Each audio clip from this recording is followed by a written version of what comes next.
Sky channel 772 पर यह Kashi television है। काशी टेलीविज़न आपकी सेवा में इंग्लैंड से टेलीकास्ट करता है और हम वेस्ट ब्रॉमविच बर्मिंघम से बोल रहे हैं। आपकी सेवा में अब हफ्तावार प्रोग्राम तहज़ीब पेश किया जाएगा।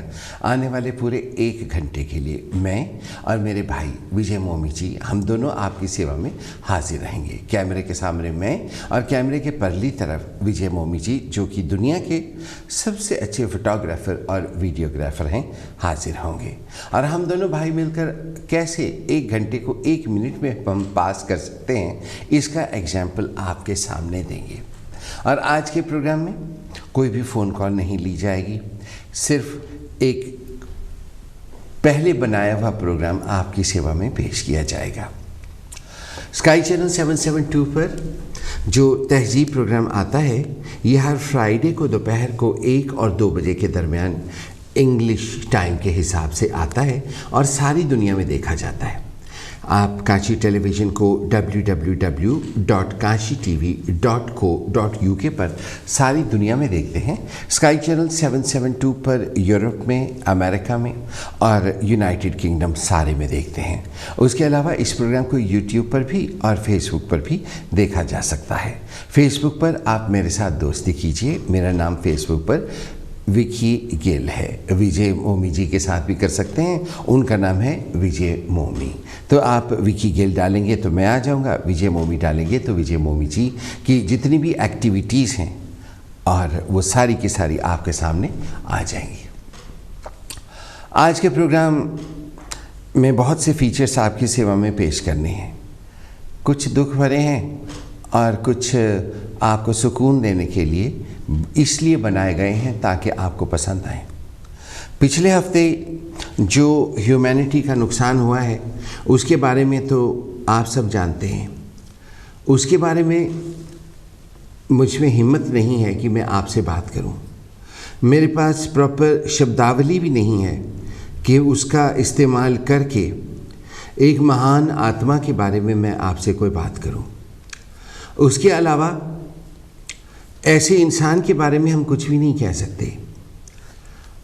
लता मंगेशकर, स्वर्गीय लता मंगेशकर कहने का जी नहीं चाहता। लता मंगेशकर अमर हो गई और लता मंगेशकर हमेशा हमारे दिलों में ज़िंदा रहेंगी जब तक हम जिंदा हैं। एक आम घरेलू हाउसवाइफ जैसे रेडियो पर प्रोग्राम्स करती हैं, उस तरह अगर प्रोग्राम करना हो तो फिर हम यही बात करेंगे। उनके बाप का नाम दीनानाथ था, ये 4 बहनें थी, एक इनका भाई था, बहुत अच्छे लोग थे, बहुत से गाने गाए थे, अवार्ड मिले थे, ऐसा। लेकिन लता मंगेशकर बिल्कुल इसी तरह से हैं जैसे शेक्सपियर, विलियम शेक्सपियर। हम कभी ये नहीं कहते कि विलियम शेक्सपियर बहुत अच्छा लिखते थे। विलियम शेक्सपियर मीन्स बहुत अच्छा। हम किसी और को कहेंगे वाह वाह, बिल्कुल विलियम शेक्सपियर की तरह लिखता है। फिर आप ये भी कहेंगे कि वाह देखो कैसा गाती है, बिल्कुल लता मंगेशकर है। तो ये लोग उस फील्ड से बहुत ऊंचे थे जिनके बारे में हम कुछ भी कह सकें। मेरे साथ तो जब उनकी डेथ हुई बड़ा अजीब सा अनुभव हुआ। कुछ दिन पहले मुझे एक सपना आया जिसमें कि मैंने एक ओल्ड लेडी को देखा और जैसे वो मुझे कहती हैं कि मुझे पानी पिला, मैंने उनको पानी पिलाया और वो मर गई। थोड़े ही दिन के बाद राबिया खत्री जी का एक्सीडेंट हो गया, वो गिर गई। तो मैंने सोचा कि शायद मेरा सपना उनके साथ रिलेट हुआ है, क्योंकि जो सपने में दिखे मरता हुआ, वो कहते हैं उसकी उम्र लंबी हो जाती है। मानने ना मानने पर ये बातें डिपेंड करती हैं।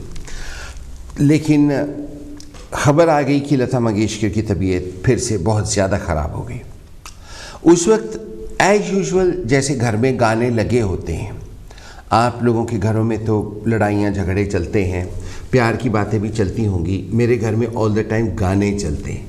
मेरे घर का एक उसूल है कि हम घर वाले ऊंची आवाज़ में बात नहीं कर सकते, क्योंकि हर वक्त हमारे म्यूज़िक लगा होता है। लता मंगेशकर गा रही थीं, फिर खबर आ गई कि लता मंगेशकर की मौत हो गई।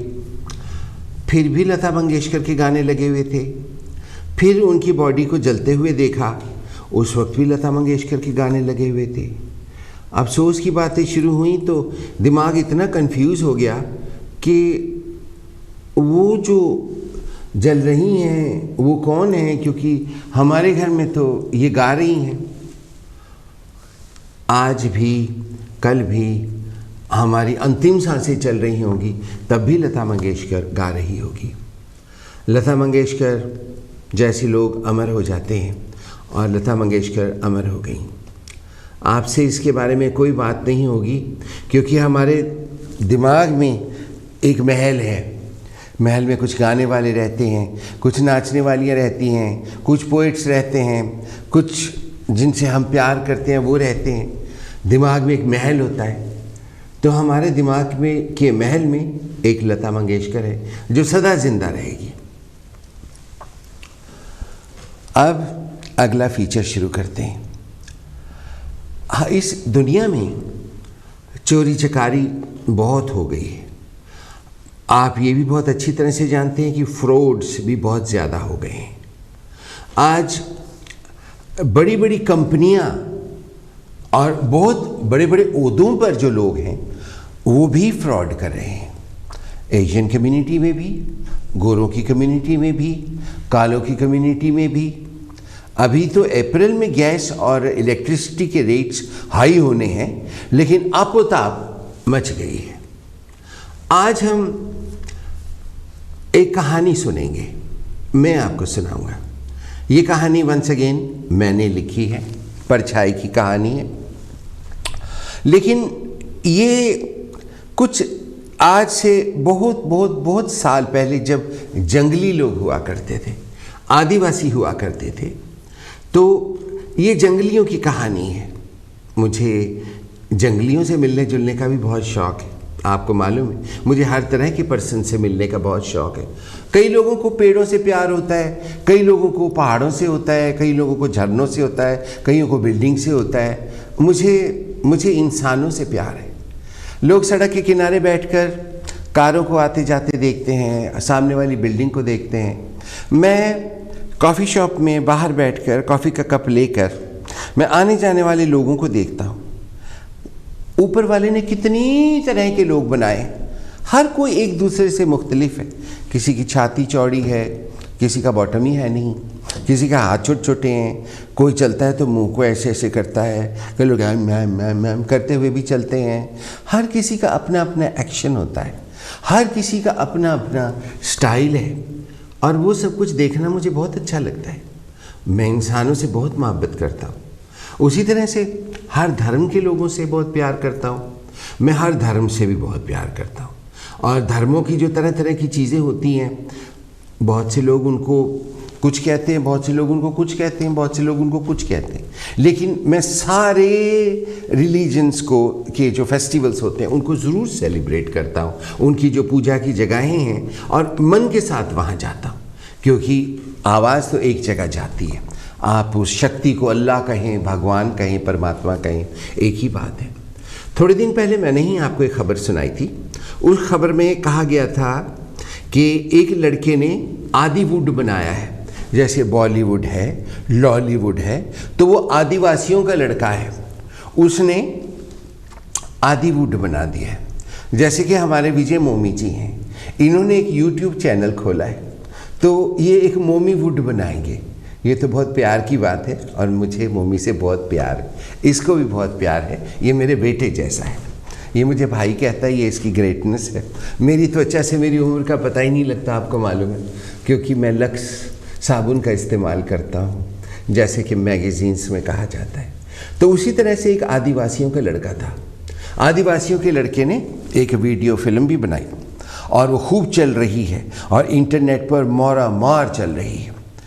तो अपनी कम्युनिटी के लोगों को, उस कम्युनिटी को ज़िंदा रखने के लिए खड़े होना पड़ता है, तभी वो कम्युनिटी ज़िंदा रहती हैं। और जब उस कम्युनिटी के आगू या तो भटक जाते हैं या किसी और रास्ते में पड़ जाते हैं या फिर अपनी कम्युनिटी को चेंज कर लेते हैं, तो वो कम्युनिटीज़ धीरे धीरे मर जाती हैं, ख़त्म हो जाती हैं। आपको इस बात का मालूम है? मोहनजोदाड़ो ख़त्म हो गया, हड़प्पा सिविलाइजेशन थी वो ख़त्म हो गई, और कितनी ही सिविलाइजेशन है वो ख़त्म हो गई। मिस्र में कितने कितने फ़ारोज़ थे वो ख़त्म हो गए। तो आदिवासियों की एक कहानी मैंने सुनी और उस कहानी को फिर मैंने अपने तरीके से लिखा, मतलब कि आइडिया मैंने वहाँ से लिया है। जैसे कि आप तो जानते हैं कि मैं इतना ज़हीन नहीं हूँ कि मैं बैठे बैठे कहानी लिख दूँ, आइडिया लेना पड़ता है।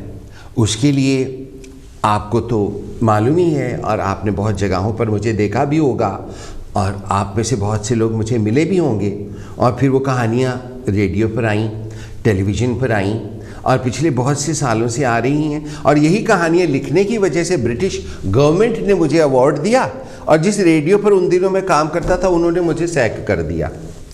हमारे लोगों की ये मेंटेलिटी है, जैसे कि आपको अच्छी तरह से मालूम ही है। तो फिर ये जो जंगलियों की कहानी आज आपको सुनाई जा रही है, ये पुराने ज़माने की कहानी है, पुराने ज़माने की परछाई है, और इसको में नेचर को साथ रख के बनाया गया है। जैसे कि बहुत से लोग आज भी हैं जो कि नेचर से प्यार करते हैं, उनमें मैं भी हूँ, लेकिन इतना ज़्यादा भी नहीं हूँ कि भाई मैं सारा दिन जंगलों में घूमता रहता हूँ। आपको मालूम है मैं तो सटन पार्क में रहता हूँ, आपको पता है, तो वहाँ आते जाते हुए मैं थोड़ा सा इधर उधर घूम लेता हूँ। मेरे फेसबुक पर फ़ोटोएँ लगी होती हैं, आप देखा करें। मैंने भी अभी यूट्यूब चैनल बनाना है, उसके बारे में भी मैं आपको बताऊंगा, लेकिन उसमें भी नेचर की फ़ोटोएँ लगी हुआ करेंगी। तो फिर ये कहानी सारे मुआशरे को, सारी सोसाइटी को मैं लिख के पढ़ के आपको इसलिए सुनाना चाहता हूँ ताकि आजकल के हालात के हिसाब से हम सब के मन में शांति आए, और जो हमने चोरी उचक्कागिरी शुरू कर ली है वो हम ना करें, क्योंकि उससे हम सबको दुख होता है।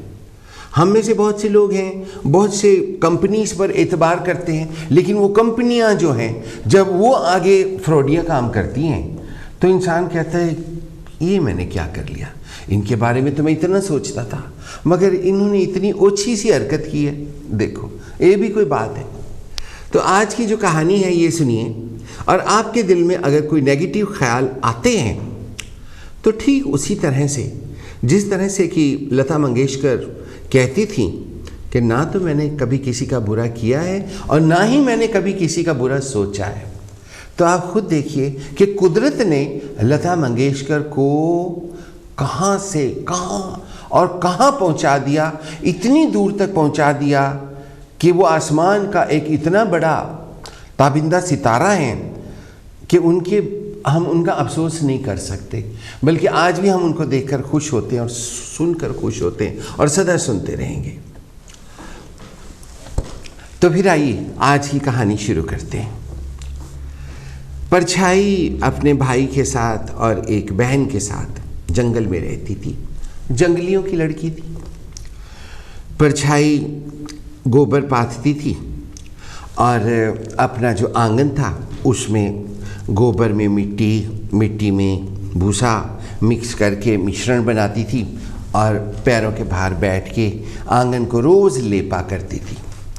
परछाई के भाई के घर के मिडिल में एक तुलसी का बूटा था, वो उस पौधे को पानी दिया करती थी, मंदिर जाती थी, पूजा करती थी। हर किसी से परछाई बहुत प्यार करती थी, अपने भाई से तो स्पेशली बहुत प्यार करती थी। उसकी एक बहन भी थी परछाई की, उसका नाम था छाया। छाया बहुत बदतमीज़ थी। छाया बात करते हुए आगा पीछा नहीं सोचती थी। किसी की फीलिंग को हर्ट करना तो छाया ने अपना धर्म बना रखा था। किसी के साथ बदतमीज़ी में बात करना छाया अपना धर्म समझती थी। किसी का दिल दुखाना, किसी का दिल तोड़ना, ऊंची आवाज़ में बोलना और पब्लिक के बीच में खड़े होकर हा करके हंसना, वो अपने धर्म की किताब में लिखा हुआ है, अक्सर ऐसा कहा करती थी। जो छाया का भाई था उसका दोनों बहनों से बहुत प्यार था, और जो छाया थी वो परछाई को अक्सर बहुत तंग किया करती थी, और फिर दोनों लड़ पड़ा करती थी, और छाया परछाई के ऊपर चढ़ के बैठ जाती और मुक्के मारा करती थी। जो छाया और परछाई का भाई था उसने कहा दोनों को एक दिन उनकी चोटियां पकड़ के कि अब एक घर के दो लड़के मिल गए हैं, तुमको मैं एक ही घर में शादी करूंगा ताकि तुम दोनों एक साथ रहो और एक दूसरे का ख्याल रखो, और ये तुमने जो पकड़ रखा है रोज़ का लड़ाई झगड़ा मार पिटाई बदतमीज़ी दुनिया से, ये तुम छोड़ दो। देखते ही देखते गांव वालों ने भी कुछ डोनेट किया, परछाई के भाई ने जो पैसा बचा रखा था उससे थोड़ा बहुत दहेज इकट्ठा किया, और दोनों की शादी हो गई। दोनों एक ही घर में गईं। दो भाई थे, उन्होंने एक कच्चा कोठरा लेफ्ट साइड को बना रखा था, एक का कच्चा कोठा राइट साइड को था। ये आदिवासियों की कहानी है, जंगली ज़माने की कहानी, जो कि आज हम सब के बहुत काम आएगी, इसलिए इस कहानी को एंड तक ज़रूर सुनिएगा। फिर एंड पे अगर कोई टाइम बचा तो कुछ ज़रूरी खबरें आई हैं, मैं आपको वो सुनाऊंगा। फिर उसके बाद दोनों के मकान के बाहर एक बरांडा भी था और दो थंबलियाँ थीं। लेफ़्ट साइड पर चौका था, पीछे कोयले रखने का एक कमरा था, और सामने जो बरांडा था उसमें रस्सियाँ टांग के झूले भी बनाए गए थे। दोनों बहनों का कोई बच्चा नहीं था। दोनों बहनों की शादी करने के बाद जो उनका भाई था उसने भी शादी कर ली। शादी हो गई। जो भाई की बीवी आई वो काले रंग की थी, बड़ी बदसूरत थी। उसके चौड़े चौड़े दांत थे, बीच में गैप थे, और वो होठों पर दंदासा मलती थी, और उसके दांत मस्टर्ड कलर के हो गए थे। पान भी वो खाती थी, इसलिए उसके मसूड़े काले हो गए थे, और अक्सर उसके मुंह में छाले पड़े रहते थे मोटे मोटे, क्योंकि वो तंबाकू खाती थी। कैंसर हो जाने का ख़तरा होता है इन चीज़ों से, तो वो काफ़ी देर तक बोला नहीं करती थी, बल्कि बड़ी बड़ी अपनी लाल आँखों के साथ आने जाने वाले की तरफ देखा करती थी। हर वक्त वो अपने हस्बैंड को गालियाँ दिया करती थी, हर वक्त कहा करती थी तुमने मुझे दिया ही क्या है, तुमने मेरा किया ही क्या है, मेरे तो भाग फूट गए जिस दिन मैं तुम्हारे घर शादी करके आई। मेरे लिए तो बड़े बड़े अमीर लोगों के रिश्ते आ रहे थे, हाय हाय हाय हाय, मेरा तो तुम्हारे पास यहाँ पे लिखा हुआ था ना, इस वजह से मैं तुम्हारे पास आ गई। हाय, परछाई का भाई क्या करता, चुप करके अपना काम करता रहता था। फिर परछाई एक दिन अपने ससुराल में बैठी हुई थी, और बैठी हुई गेहूं में से कुड़क निकाल के इधर उधर फेंक रही थी। उसको अपना भाई बहुत याद आ रहा था। बैठी बैठी वो बोली अपनी बहन को, जो कि सामने बरांडे में बैठी हुई अपने लंबे लंबे बालों के साथ खेल रही थी। उसने कहा, हे छाया, जंगली ऐसे ही बोलते ना, तो वो उसने कहा हो। फिर उसने कहा, सुन, मुझे भाई बहुत याद आ रहे, कई साल हो गए हैं भाई से मिले। तो जो छाया थी उसने कहा, तो मिला जाके। परछाई ने कहा, ठीक है, तुम मेरे घर का ध्यान रखना और मेरे आदमी का भी खाना दे देना, मैं 5-6 दिन रहकर आऊँगी। छाया ने कहा, जा जा, मैं ध्यान रख लूँगी, तू जा। जंगलियों को बातचीत करने की अक्ल नहीं होती ना, इसीलिए तो कहते हैं देखो बात कैसे करता है, ये कैसे बात करती है जैसे जंगली हो। आपने भी बहुत से जंगली लोग देखे होंगे। कहानी में ये बात कहने का मतलब ये है कि आप अगर इस तरह से बातचीत करते हैं कि दूसरे लोग ये सोचते हैं कि आपकी तहजीब बदतमीज़ी जंगलियों जैसी है, तो आप अपने बिहेवियर को सुधारिए। ऐसी वाणी बोलिए कि मन का आपा कोई। जब आप बोलें तो ऐसे लगे जैसे मुंह से मोती झर रहे हैं। अब देखिए, मेरे मुंह से भी तो मोती झर रहे हैं। इसी वजह से तो लोग मुझे काम पे रख लेते हैं और आपके सामने मैं टेलीविज़नों पर बैठ के बातें करता हूँ, वरना मुझ में ऐसी कोई क्वालिटी नहीं है। ये एक पर्सनैलिटी ही है, एक अच्छा बिहेवियर है जिसकी वजह से आप भी लोगों के दिलों में जगह बना सकते हैं। ये देखिए, पराई कम्युनिटी का टेलीविज़न स्टेशन है, लेकिन मुझसे कितना प्यार करते हैं। प्यार इसलिए करते हैं क्योंकि आगे से मैं मैनर्स के साथ पेश आता हूँ, लेकिन मैं ही अगर बदतमीजी करूँ तो कौन मुझे पूछेगा? कोई भी नहीं पूछेगा। कितने ही टेलीविज़न प्रेजेंटर, कितने ही रेडियो प्रेजेंटर, रेडियो वाले ख़ास करके जिन्होंने मेरे साथ शुरू किया था, वो आज कोई जानता ही नहीं, उनको पता नहीं किधर गए।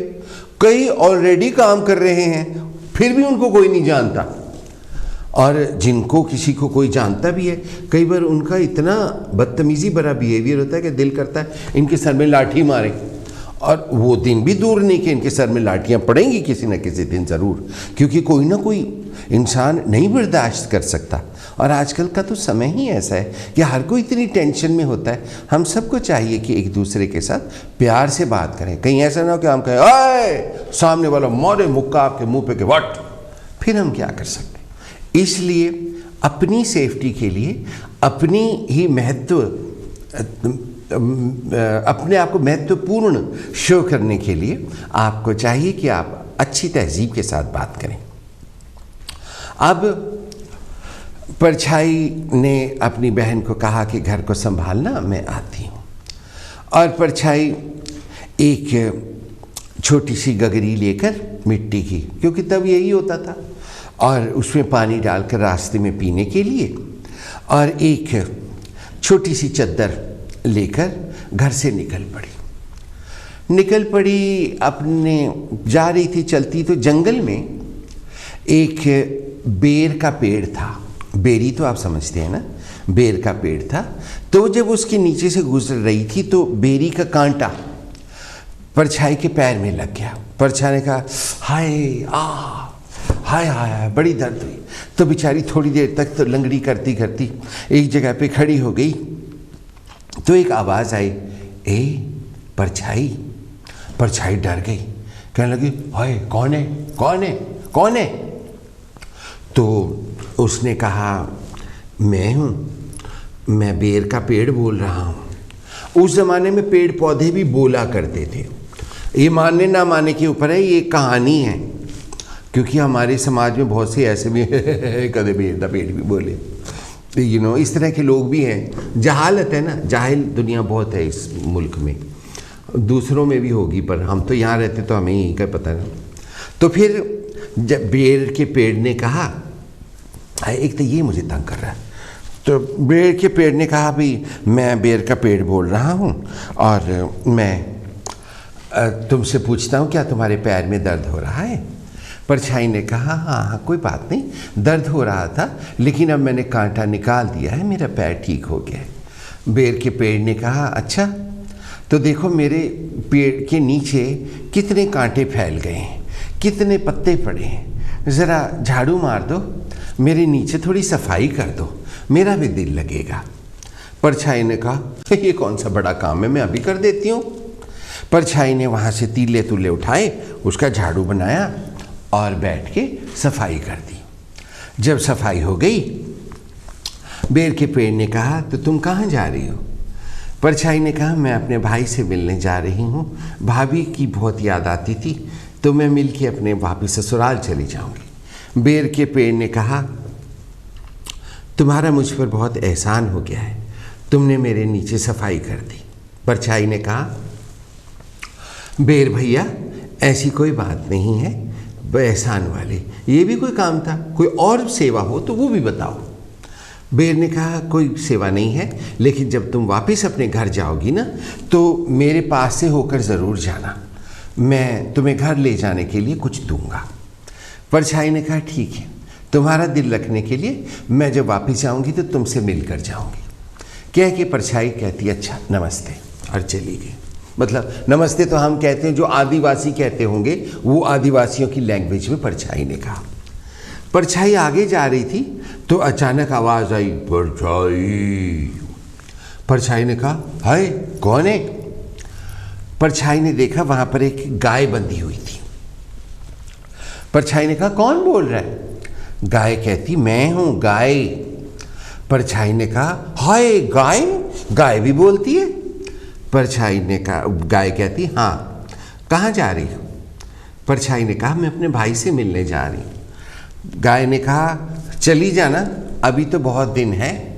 देखो मेरे आसपास कितना गोबर पड़ा है, कितना गंद पड़ा है। मैं गाय माता हूँ, मेरा कोई ध्यान नहीं रखता, ज़रा थोड़ा सफाई कर दो।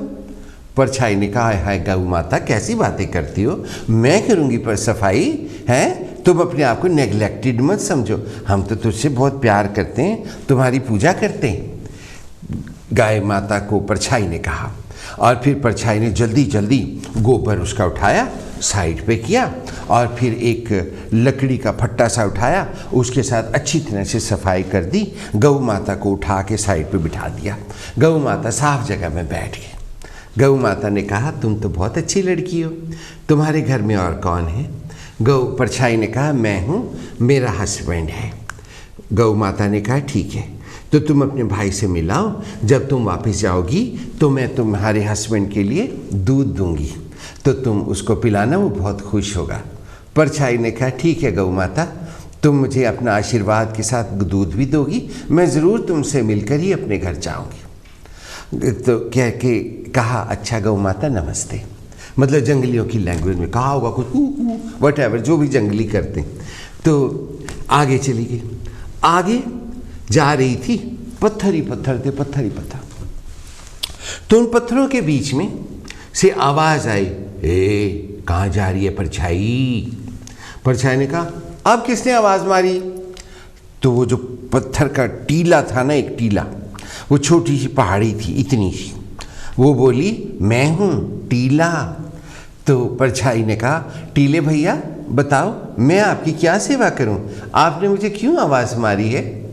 टीले ने कहा देखो ना, सारे पत्थर बिखर गए, कोई वहाँ पड़ा है, कोई वहाँ पड़ा है, कभी किसी को ठुड्डा लगता है, किसी को कभी किसी को ठोकर लग जाती है, इसलिए ज़रा ये पत्थर ही मेरे ऊपर वापस रख दो, थोड़ी सफाई कर दो।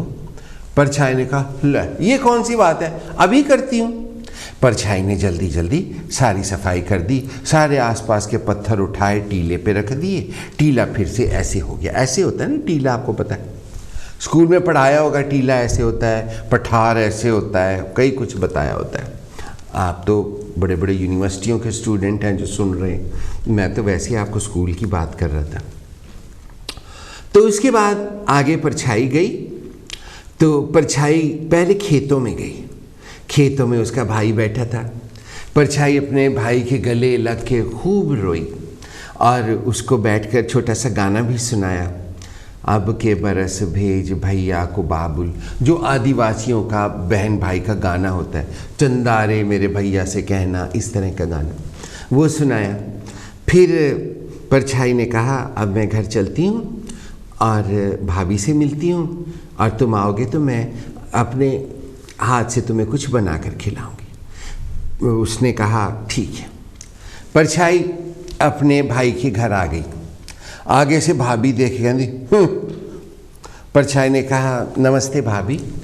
भाभी कहती लो 2 पेट तो पहले भूखे पड़े, तीसरी भी आ गई मंगती कहीं की, क्या है, क्यों आई है तेरे घर में, तेरा आदमी मर गया?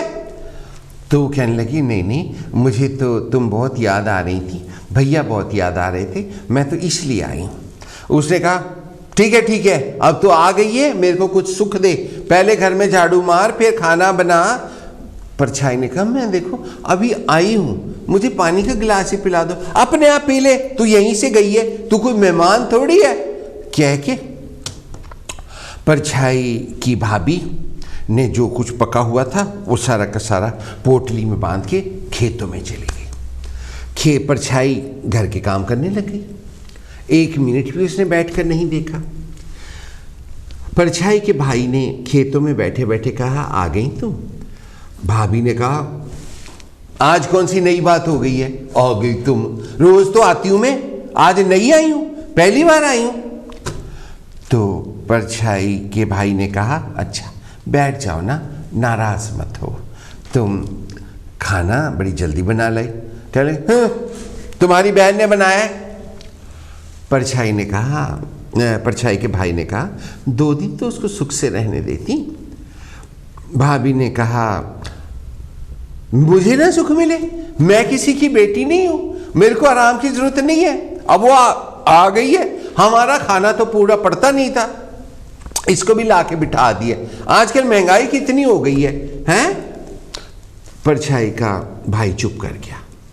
औरत के साथ क्या मुंह लगना, ये उसने सोचा। फिर उसके बाद वो आदमी कहने लगा कि तुम घर जाओ और मैं शाम को आऊँगा। परछाई ने देखा कि भाई के हालात कुछ ठीक नहीं थे, लेकिन हम सबको एक दूसरे का पर्दा रखना चाहिए, ये सोचकर परछाई चुप करके बैठी थी। परछाई की भाभी नंगे पैर, एक पैर इधर थे, एक पैर इधर, एक पैर इधर, एक पैर इधर, जंगलियों की तरह चलती आ रही थी। कई औरतें होती हैं ना, पैरों की, उनकी पैरों की उंगलियां भी ऐसे होती हैं, ऐसे उसके ना थोड़ी थोड़ी नेल पॉलिश यहाँ पे, थोड़ी इधर थोड़ी इधर, ऐसे ऐसे लगी हुई थी, और वो चलती आ रही थी, मुंह से इधर उधर देखती आ रही थी।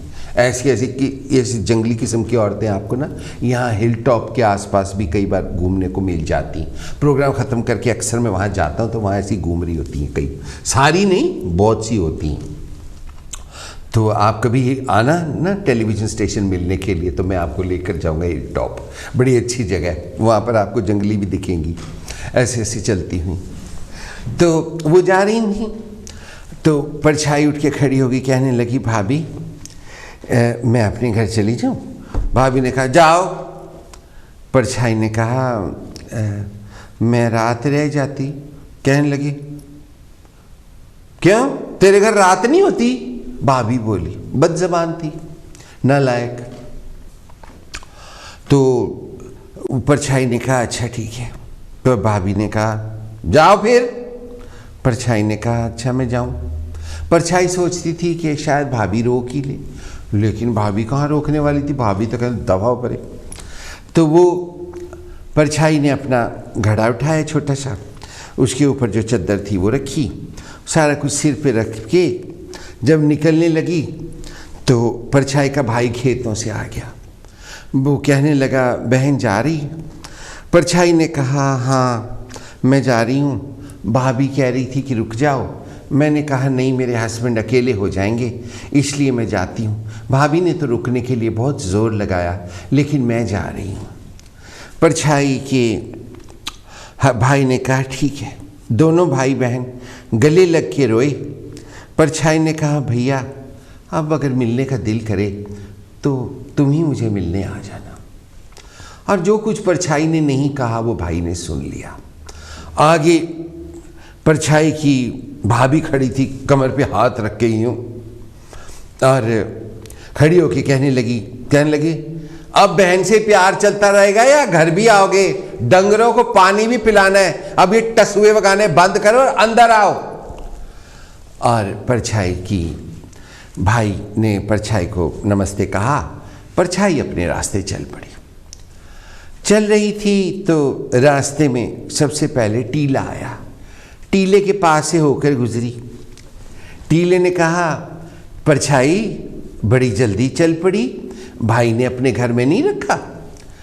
परछाई ने कहा नहीं नहीं टीले भैया ऐसी बात नहीं है, भैया तो कह रहे थे कि रह के जाना, भाभी तो मुझे आने ही नहीं दे रही थी, मगर मैंने कहा मेरे हस्बैंड का खाना कौन पकाएगा, तो मैं अपने आप ही आ गई, नाराज़ करके आई हूँ दोनों को। टीले ने कहा अच्छा मैंने तुम्हें कहा था ना कि जब तुम जाओगी तो मैं तुम्हारा मेहनताना तुम्हें कुछ दूंगा, तो ये ले लो, मेरे तो किसी काम के नहीं। परछाई ने देखा कि एक इतनी बड़ी टोकरी में इतनी सारी सोने की मोहरें पड़ी थी। परछाई ने कहा ये कहाँ से आई? टीले ने कहा कि आज से कई सौ साल पहले यहाँ पर आसपास एक बहुत कंजूस सेठ रहा करता था, तो उसके घर इनकम टैक्स का छापा पड़ा था, तो वो सारी की सारी मोहरें मेरे नीचे छुपा के चला गया था। फिर उसके बाद वो किसी सदमे से मर गया, तो अब ये मोहरें मेरे तो किसी काम की नहीं है, वैसे ही यहाँ पे पड़ी हैं, मैंने सोचा तुम्हारे काम आ जाएंगी, तुम ले जाओ। परछाई देखते ही देखते अमीर हो गई। परछाई ने कहा अच्छा भैया। परछाई मन ही मन सोच रही थी कि इस पैसे से मैं और गरीब लोगों का भला करूंगी। मेरे गांव में स्कूल बनवाऊंगी, उसके घर जो मछुआरे हैं उनको नई किश्तियां बनवा दूंगी, उनको नई जाल ले दूंगी। फिर जो गरीब लड़कियों की शादियां नहीं होती मैं उनका दहेज दे दूंगी। स्कूल बनवाऊंगी मैं सिलाई का, और उसके लिए मैं एक पक्का कोठा भी बनवाऊंगी जो कि चोए न बारिश में। इस तरह से सोचती वो जा रही थी कि सामने से गाय आ गई। गाय कहती परछाई। गाय ने कहा, परछाई ने कहा, गाय मैया आओ मैं सफाई कर दूं। तो गाय मैया ने कहा, मैंने तो पिछली बार तुमसे वादा किया था कि जब तुम जाओगी तो मैं तुम्हें दूध दूंगी, तो कुछ दूध ले लो, आज सफाई की ज़रूरत नहीं है, तुम्हारे कपड़े गंदे हो जाएंगे, मेरी बात मानो नहीं तो मैं सींग मारूंगी। परछाई ने कहा ठीक है। उसने अपनी जो घड़ा उठाया हुआ था वो रख दिया और गाय के थनों में से अपने आप दूध निकला और वो घड़ा भर गया। परछाई ने उसके ऊपर जो चद्दर थी उसको थोड़ा सा टुकड़ा फाड़ के बांध दिया और कहा, अच्छा गौ माता अपना ख्याल रखना, मैं चलती हूँ। कह के फिर आगे को चल पड़ी। आगे को चली तो आगे पेड़ आ गया बेर का। बेर ने कहा, परछाई तुम तो जल्दी जा रही हो। परछाई ने कहा, हाँ मेरे हस्बैंड का खाना कौन बनाएगा, मुश्किल हो जाएगी। भाभी ने तो लाख हाथ जोड़े कि आज की रात रह लो, कल चले जाना, मगर मेरा मन नहीं माना, मैं वापस जा रही हूँ। उसने कहा तो ठीक है चली जाना, लेकिन ये लो कुछ बेर ले जाओ। और उसने बहुत स्वाद बेर जो थे वो ऊपर से फेंके और परछाई ने नीचे चद्दर अपनी बिछाई हुई थी और वो उसमें इकट्ठे करके परछाई बेर के पेड़ का थैंक यू कर वापस आ गई। जब वापस आई तो घर में परछाई की जो बहन थी छाया वो बैठी थी। कहने लगी, हाय आ गई, क्या लेके आई? तो परछाई ने कहा, ये बेर हैं और ये दूध का घड़ा और ये मोहरें। हाय इतनी मोहरें? परछाई की जो बहन थी उसने कहा, कहने लगी, हाय भैया अमीर हो गए, मैं भी जाऊंगी, सुबह ही जाऊंगी। और सुबह ही परछाई की बहन बन ठन के पूरा मेकअप किया, इतना बड़ा सारा बीहाइव किया, लंबे लंबे कांटे पहने और फिर माथे पर वो टिक्का भी लगाया, वो पंजाबी लोग लगाते ना ऐसे, वो लगाया। फिर नथ पहनी, गले में हार पहना, रेशमी साड़ी पहनी, स्लीवलेस ब्लाउज, हाई हील की सैंडल, रेड साड़ी थी और सफ़ेद सैंडलें, पिंक लिपस्टिक लगाई, पिंक लिपस्टिक नेल पॉलिश और पिंक लिपस्टिक लगा के और गेरुए कलर से मांग भरी यहाँ से लेकर यहाँ तक, फिर यहाँ इतनी बड़ी बिंदी लगाई, बड़े बड़े झुमके पहने हुए थे और वो जंगल में से ऐसे ऐसे करती जा रही थी, चली यूँ, पतली सी कमर थी, ऐसे ऐसे मटक मटक हर चीज़ को देखती, बदबू आ रही हो, ओह क्या है, ओह मिट्टी धूल, ऐसे ऐसे करती जा रही थी। नखरे होती है ना ऐसी, आपकी फैमिलियों में भी होंगी कुछ ना कुछ ऐसी। तो ऐसे वो करती जा रही थी तो सामने से बेर का पेड़ आया तो उसके पैर में कांटा लग गया। पहले वो कहती, हाय हाय हाय बेड़ा घर को जैसे बेड़ का सड़ जाए बेर, मेरे पैर में कांटा लग गया, हाय हाय हाय हाय हाय क्या करूं मैं। बेचारी ने अपनी सैंडल उतारी और उसमें से कांटा लगाया तो आवाज़ आई, छाया। परछाई की बहन छाया कहती, की है पैर में कांटा लग गया है मेरे, सत्यानाश मेरा हो गया है, इतने खूबसूरत मेरे पैर है, मेरी रेशम की सैंडल के बीच में से कांटा लग गया, की है? पौंक। बेर के पेड़ ने कहा, देखो कितने कांटे हैं, कितने पत्ते बिखर गए हैं, थोड़ी सफाई कर दो। तो वो बोली, मैं तेरे प्यो दी नौकर नहीं हाँ, सफाई कर दो है। मैं इतनी खूबसूरत लड़की, क्या मेरी कमर, क्या मेरी नज़र, क्या मेरा नखरा, और मैनू कहना सफाई कर दो। आपे कर ले सफाई, हवा आएगी आप पे उड़ जाएंगे, चल दफा हो। कह के वो आगे चली गई, ठुमक ठुमक करती जा रही थी कि सामने गऊ आ गई। गऊ कहती, छाया। तो परछाई बोली, है कहाँ से आवाज़ आई? तो गौ माता बोली, मैं हूँ गौ माता, देखो कितना गोबर पड़ा है, ज़रा सफाई कर दो। परछाई की बहन छाया कहती, हाय हाय हाय हाय हाय हाय, मैं कोई स्वीपरेस नजर आ रही हूँ? मैं सफाइयाँ करने वाली हूँ? किस एंगल से मैं क्लीनर लगती हूँ? मैं तो कोई ब्यूटिशियन लगती हूँ। 4 दफा गंदी कहीं की गोबर में बैठी है, मैं नहीं करती। कह के आगे चली गई। आगे चली गई तो आगे टीला आ गया। टीले ने कहा, छाया। तो छाया कहती, हाय हाय, अब कौन है? क्या है? कौन है? तो टीले ने कहा, मैं हूं टीला, पत्थर पर बिखर गए हैं, ज़रा मेरे ऊपर रख दो, किसी को ठुड्डा ना लग जाए। मैं तेरे बाप की नौकर नहीं हूं, अपने आप उठा ले, अपने ऊपर रख ले। मैंने क्या उठा उठा के लोगों को मारने? मैं नहीं रखती। कह के आगे चली। आगे चली गई तो सीधी घर गई, दम दम दम। आगे परछाई की उसकी छाया की भाभी खड़ी थी। भाभी कहती, लो, एक गई है ते काले मुंह वाली दूसरी आ गई। क्या है? क्यों आई हो?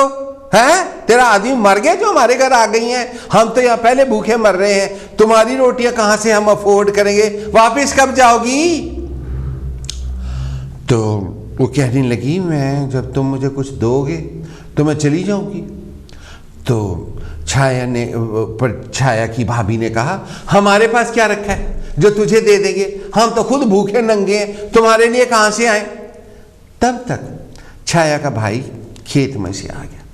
तो छाया भाग के गई, भैया भैया, तुम तो बड़े अमीर हो गए हो, हैं? तो जो सब कुछ तुमने वो परछाई को दिया है, मुझे भी दो ना, मुझे भी दो ना, मैं चली जाऊंगी। परछाई के भाई ने, छाया के भाई ने कहा, हमारे पास क्या है जो तुम्हें दे देंगे? तो वो कहने लगी, अच्छा भाभी, तो फिर मैं जाऊं? भाभी कहती, कल की जाती, अब निकल। जाऊं। तो छाया वापिस आ गई। वापिस आ रही थी तो रास्ते में टीला मिला। टीले के पास से गुजरने लगी तो उसने देखा कि चारों तरफ सांप ही सांप है। छाया डर गई। छाया ने अपनी साड़ी घुटनों तक ऊंची की और छम छम छम छम करती तेज भागी। एक पत्थर पर ठुड्डा लगा, गिर गई। बेचारी की कूनियां फूट गई, माथे पे चोट लगी। फिर भी जल्दी जल्दी भागी जा रही थी तो उधर से गाय खड़ी थी। गाय ने उसको देखा, कहा, क्योंकि उसने रेड साड़ी पहनी हुई थी ना, तो गाय ने फूं की तो वो और तेज भागी तो आगे था बेर का पेड़। बेर के पेड़ में कांटे के ऊपर पैर पड़े तो बेचारी भाड़ करती गिर गई। पैरों में कांटे चुभ गए, मिट्टी मिट्टी हो गई, बुरा हाल। माँ के दाड़े लंगड़ाती जूड़ा खिल्लर गया, कांटा गिर गया। सिर में जो जैसे गाइड फिल्म में वहीदा रहमान ने लटकन लटकाए हुए थे ना, तो एंड में फेंकती जा रही थी, वो सारा कुछ फेंक रही थी।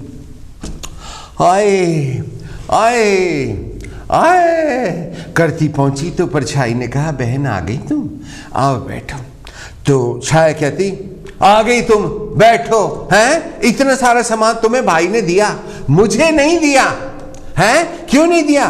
तुम में क्या स्पेशल है? मैं गोरी हूं, मैं खूबसूरत हूं, मैं सुंदर हूं, तुम हैं काली कहीं की। तुम्हारी ठोडी अंदर को, गाल पार को, माथा पीछे को, बाल सिर पे है ही नहीं, गंजी कहीं की। तुम्हें इतना कुछ कैसे दिया जो मुझे नहीं दिया?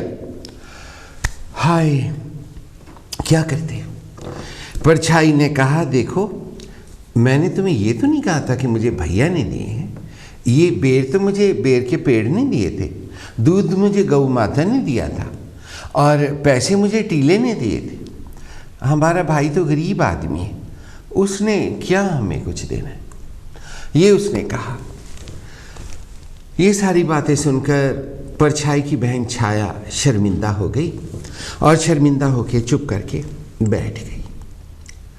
और आज की कहानी, जो कि आदिवासी जंगली लोगों की आज से हजारों साल पहले की कहानी को मद्देनजर रखते हुए, उस कहानी को पढ़ने के बाद अपनी रिसर्च करके कुछ बढ़ा के कुछ घटा के मैंने लिखी और आपकी सेवा में काशी टेलीविजन से प्रस्तुत की। और इस कहानी को सुनाने का मतलब ये था कि आजकल के दिन बहुत मुश्किल के दिन हैं। महंगाई इतनी बढ़ रही है कि कंट्रोल में नहीं आ रही है। आज के दिनों में फूड बैंक्स के आगे लाइनें लंबी से लंबी होती जा रही हैं। अप्रैल में बिजली के और पानी के बिल और बढ़ेंगे। बड़ी बड़ी कंपनियां हैं, इवन बीटी, इवन ईई, ये लोग भी कस्टमर्स अपनी तरफ लाने के लिए बहुत सी ऐसी हरकतें कर रहे हैं जो कि हरकतें सही नहीं हैं, मगर कानून के हिसाब से हम कुछ कर नहीं पा रहे। आज हमारी एशियन सोसाइटी के बहुत बड़े बड़े लोग जिनकी हम बहुत इज्जत करते हैं, उनके नाम अगर आप गूगल पे डालें तो उन्होंने इतनी धोखेबाजियां की हैं, इतने गैर कानूनी काम किए हैं, इतने फ्रॉड किए हैं कि उन सब का कच्चा चिट्ठा वहाँ पे लिखा हुआ है। ऐसे में जबकि तनख्वाह पूरी नहीं पड़ रही है, ऐसे में जबकि बहुत सी कम्युनिटीज़ के पैरों, बच्चों के पैरों में जूते तक टाइट हो गए हैं और नए जूते खरीदने के लिए पैसे नहीं हैं, हम अगर काइंड स्वभाव रखेंगे, अगर हम मृदु भाषा, कोमल भाषा में बात करेंगे, मैनर्स से काम लेंगे, अगर हम दूसरे के दिल में जगह बनाएंगे, अगर हम किसी के लिए कुछ करेंगे तो ऊपर वाले की कुदरत हमें ज़रूर कुछ देगी, इसमें कोई शक नहीं है। हमारे पास कमी तभी हो जाती है जब हमारे पैर पुट्ठे उठे होते हैं और परमात्मा पर हमारा एतबार हट जाता है। जब परमात्मा पर हम एतबार बना के रखेंगे, हर किसी की सेवा करेंगे, ठीक है, अगर उससे नहीं मिलेगा तो जब ज़रूरत पड़ेगी तो ऊपर वाला अपना फरिश्ता उस वक्त भेजेगा जबकि सबसे ज़्यादा आपको ज़रूरत होगी। ये एक आज़मूदा बात है, मेरे साथ ऐसा हुआ है और दूसरों के साथ भी ऐसा हुआ है। इंग्लैंड में बहुत से लोग ये कहते हैं कि कभी किसी के लिए कुछ मत करो। एक बहुत बड़े बिजनेसमैन थे, उन्होंने मुझे कुछ बातें कही थी। वो बुज़ुर्ग हैं, मैं उनको प्रणाम करता हूँ और उन्हें अपने गुरुओं में से एक मानता हूँ। उन्होंने मुझे कहा था नेवर ट्रस्ट एनीबॉडी, और मैं कहता था ये सही नहीं, लेकिन वो बिल्कुल सही था। और उसके अलावा मैं ये भी कहता था कि दूसरे के हिसाब से चलो, लेकिन उन्होंने मुझे कहा था कि हेल्प एवरीबॉडी। तो वही मैं देखता हूँ, जितना आप दूसरे की हेल्प करेंगे उतना ऊपर वाले की कुदरत आपको हेल्प करेगी। इस प्रोग्राम को समाप्त करने का समय हो गया है, जय गुरुदेव करने का समय हो गया है। इस प्रोग्राम में असिस्ट करने के लिए विजय मोमी जी का बहुत बहुत थैंक यू। आपने इस कहानी को सुना उसके लिए बहुत थैंक यू। अगले हफ्ते आज ही के दिन, आज ही के समय यानी कि फ्राइडे को बिटवीन 1 और 2 एक बार फिर से मुलाकात होगी। जब तक लौट कर ना आऊँ तब तक जय गुरुदेव।